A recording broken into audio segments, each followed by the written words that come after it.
Happy Friday and welcome to episode 236 of the weekly recap. As we promised last episode, we're going to have a special edition, a special episode with special guest. I'm having Scott and Chalid with me, both of them Veeam 100 members.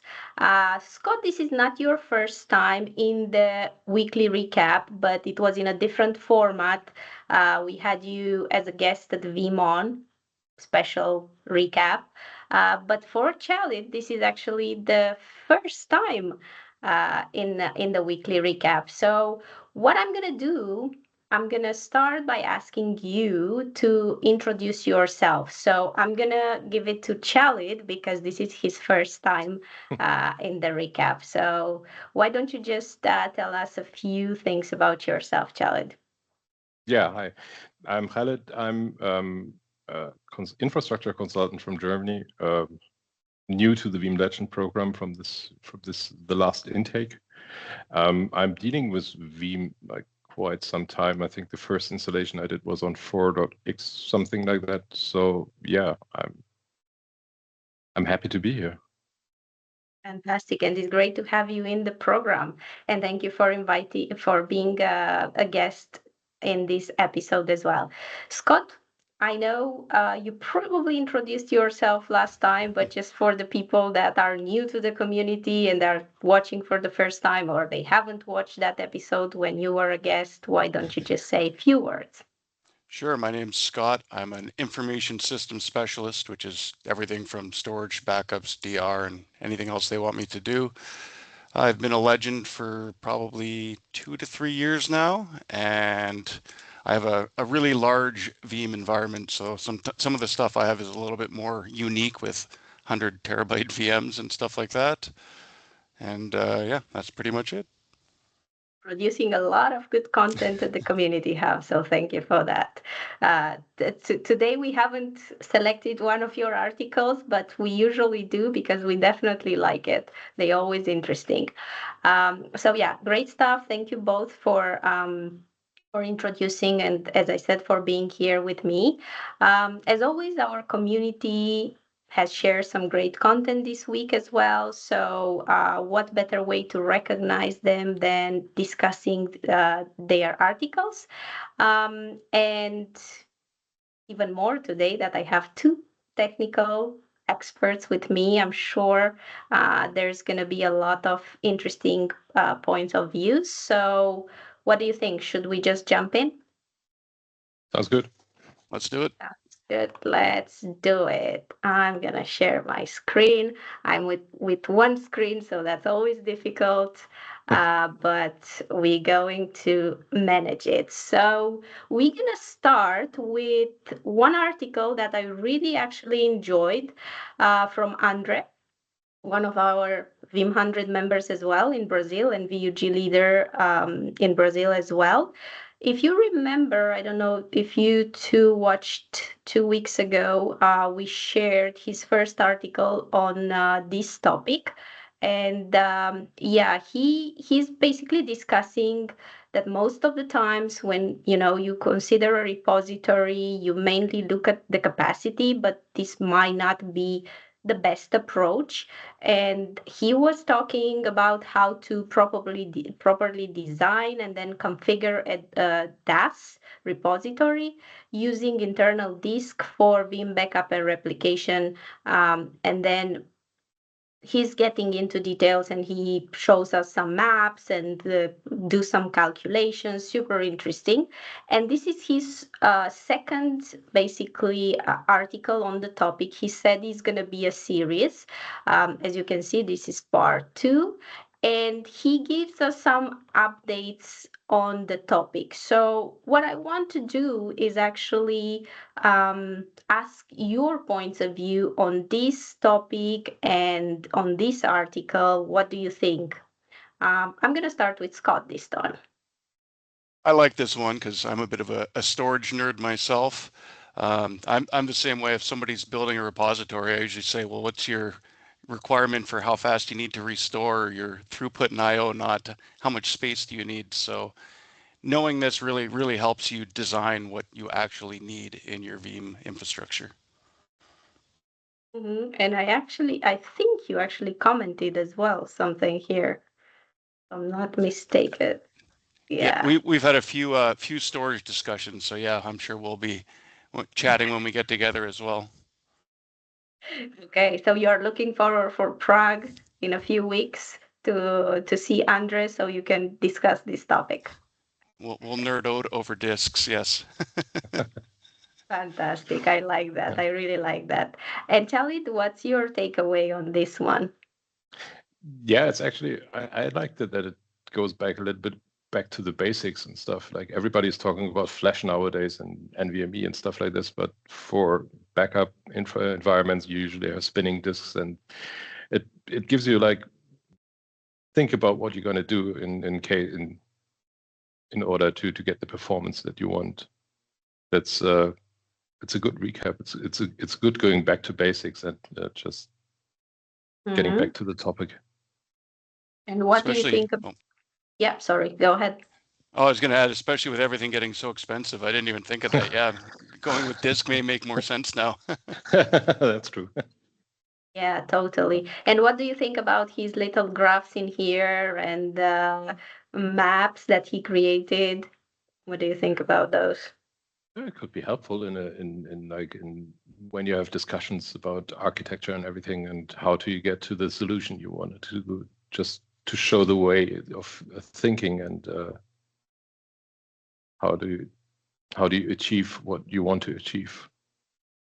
Yeah, and for me, for instance, I'm a very visual person, so for me, it's really helpful, you know. Yeah. I do read through the information, but having a map or like a graph or something always gives me more perspective. So I think it's a great combination. So thank you, Andre, for this great article, and looking forward for your third one, part 3. I'm sure it's coming soon. Okay. Um, Moving forward, we have Marcus, another Veeam 100 member. It's fantastic to have so many Veeam 100 members mentioned today. I think it's all articles are actually from Veeam 100 members, discussing it with Veeam 100 members. What can be better? So, a really good article in here from Marcus. This is a crucial topic for every business, I believe, disaster recovery. And Marcus is kind of discussing how, when a primary system goes down, whether it's power outage or just a major failure, um, every second of downtime can cost the company thousands. So he's kind of discussing that, and he focuses on using Veeam Recovery Orchestrator to execute a perfect plan system switch. And this method, he says, will help you, that even in an emergency situation, companies can shut down, sync the latest data, and boot up systems on a backup site with minimal loss. So this is kind of very long article, step by step guide to achieving the highest level of business continuity. But I'm really interested in hearing from you because I know you have some interesting point of views. This time I'm going to start with Chalid. Okay. What I think, like the VRO is a little bit of the dark horse in the Veeam software environment, and it's really cool that Marcus puts in so much effort and so much detail to bring it a bit closer to the users, because especially in Germany, it's not the most used tool in the Veeam context. So yeah, I really liked it.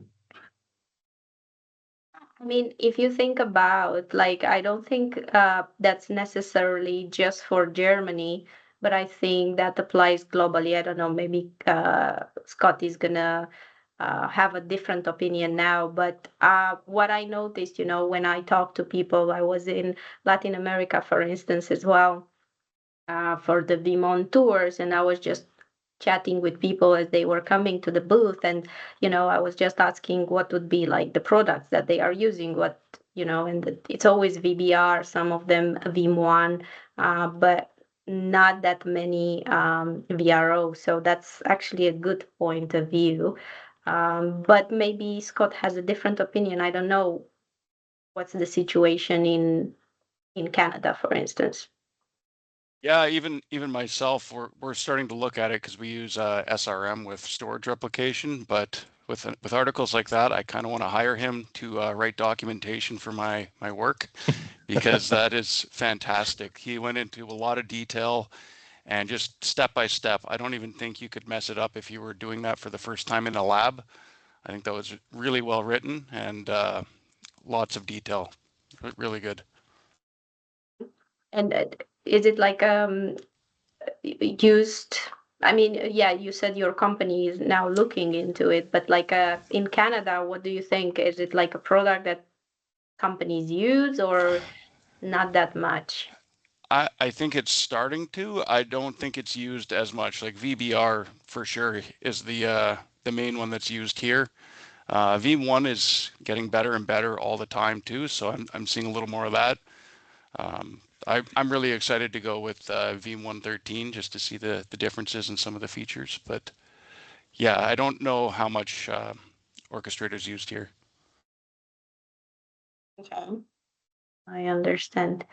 Okay, awesome stuff. Thank you, Marcus, for sharing these awesome long article, very thorough.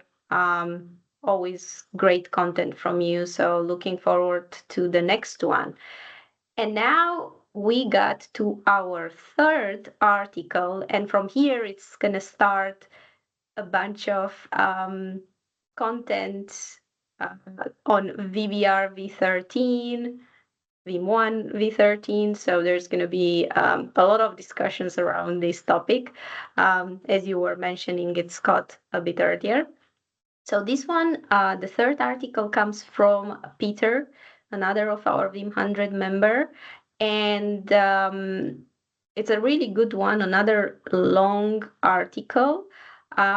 Seems like he is working on his first larger V13 deployment outside of his lab, and he got some blockers when trying to connect Veeam backup and replication and Veeam ONE.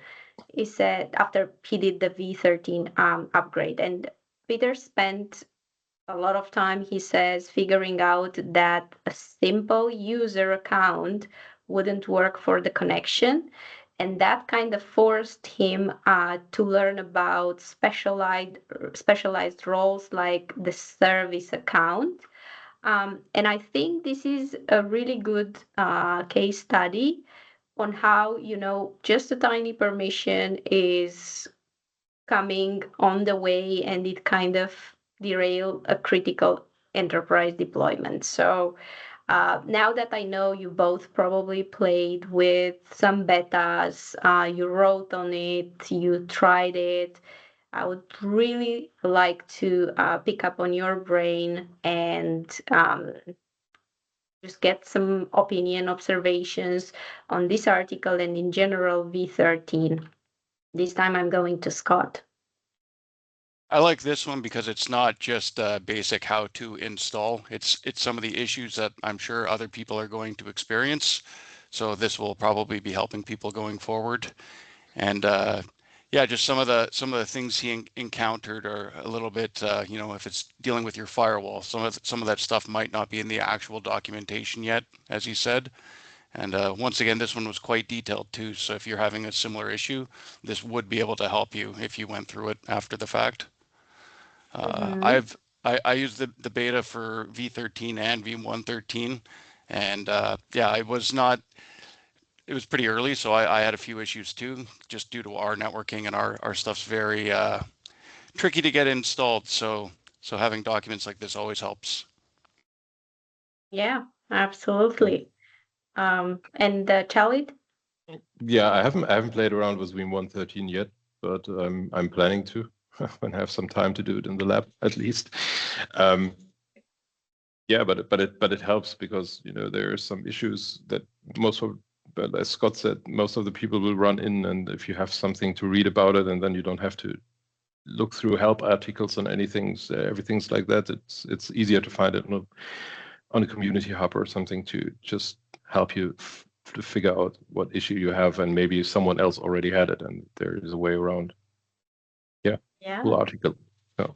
Yeah, totally. And then we also got here a comment from Jorge, Yeah. the one and only Veeam One guy. So he's explaining few technical stuff in here, I think. So if you have just log in only once to, let's say, Steven with user role in host management, changed your pass, make sure you have Veeam back admin role in VBR and use that in Veeam One, would have worked 100%. Also, you can delete this account from VBR once it's added to Vone, as we do not use that user anymore. Okay, so it looks like it also has a resolution. So yeah, Pretty neat sometimes that it just... the people that, oh, sorry. No, go ahead, go ahead. I was saying it's pretty neat that the people that actually work on the product will comment on your post and give you some help too. Yeah, that's fantastic. It's great to see Jorge, just jumping in, and just the fact that he's going and reading this kind of stuff, and then takes the time to be like helping the community. That's fantastic. And yeah, then you can see there is like conversation in here. Yeah, that's great. That's really, really great. And thank you, Peter, for sharing this article with us, and definitely some good stuff shared at the Community Hub lately. So looking forward to the next one from you as well, and looking forward to see you, Marcus, Andre, everyone in Prague as well. So now we are done with the articles, but we are going to the category that we call Vanguard Blog Spotlight. And this week we selected another awesome article from Ben Harmer. This is on automating Veeam V13 appliance deployments. And instead of, he's talking about that, instead, really cool image as well, most probably AI. Pretty cool one. And he's talking about, instead of manually configuring complex settings for like hours, he's using I think that was from his name. Oh my god, why do I forget his name? It's one of our MVPs for sure. Help me in here, guys. Do you remember? He's mentioning it here somewhere. Baptiste Tellier, yes. So basically, he's using one of the community created automation tool to build a customized installer. And this process allows companies to deploy complex data protection systems at scale, and that would obviously save a lot of time and eliminates error in here. And your system is going to get configured in a better way, and as I said, just avoiding some errors. So it's going to be also secure from the start. So that's fantastic. But what I want is to hear your opinions on this. So this time I'm going to Chalid. Yeah, actually, I've never thought about automating the installation of Veeam VBR, but on the other hand, with the new stick guidelines for the passwords, it might come in quite handy, so that you don't have to use the console to set the passwords, and then you all have them set and everything, and it should be a bit smoother. So yeah, I'm happy to try it. Actually. Yeah. Totally. It's a long article as well, this one, with a lot of information. So pretty good, pretty thorough. I'm very curious if anyone gave it a try. Scott, have you? Not yet, but I definitely want to. Yeah, I've never automated a Veeam install. I think that's super helpful for people who do this frequently, maybe a service provider or something like that. it's going to save you from making any kind of errors, and you can just continually deploy it. So I'm thinking for a lab environment, you could just do it over and over and over, and you could have a whole environment stacked up pretty quick. So I thought this was a great article, very technical, very detailed. I think there's everything in here you need as well, much like the other one, that you can just follow it and you're not going to have any issues either. Yeah, I believe so. We have a lot of print screens with a lot of cool stuff shared in here. He's also sharing, as you could see, a bit up. He's sharing as well the GitHub with all the details that Baptiste put together. So you have also that information. And then it's just never ending, as you can see. Okay, wrap up. They Okay. paid him by the word. Yeah. Just kidding. Just kidding. Great addition to the existing documented Veeam process. Yes, absolutely. Okay, that's a great one. Thank you, Ben Harmer, and great to have you mentioned again in the Vanguard blog spotlight. I think probably from all the Vanguards, I think if I look back, you probably the one that got more mentions, the most mentions. So good job. Fantastic stuff. Thank you and keep on doing it.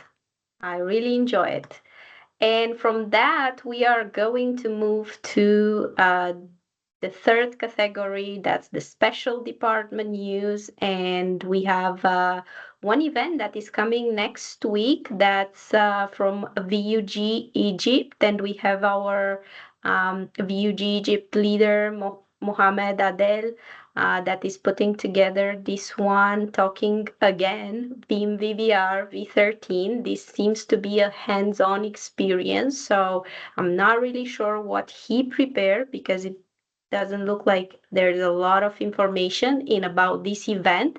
But what we can tell in here is he's gonna have a guest, Mohamed from Lenovo, Technical Solution Architect. So maybe they're gonna do some demos, maybe some conversation. Just keep in mind, this is going to be in Arabic. So for the community, he says in here, Arabic.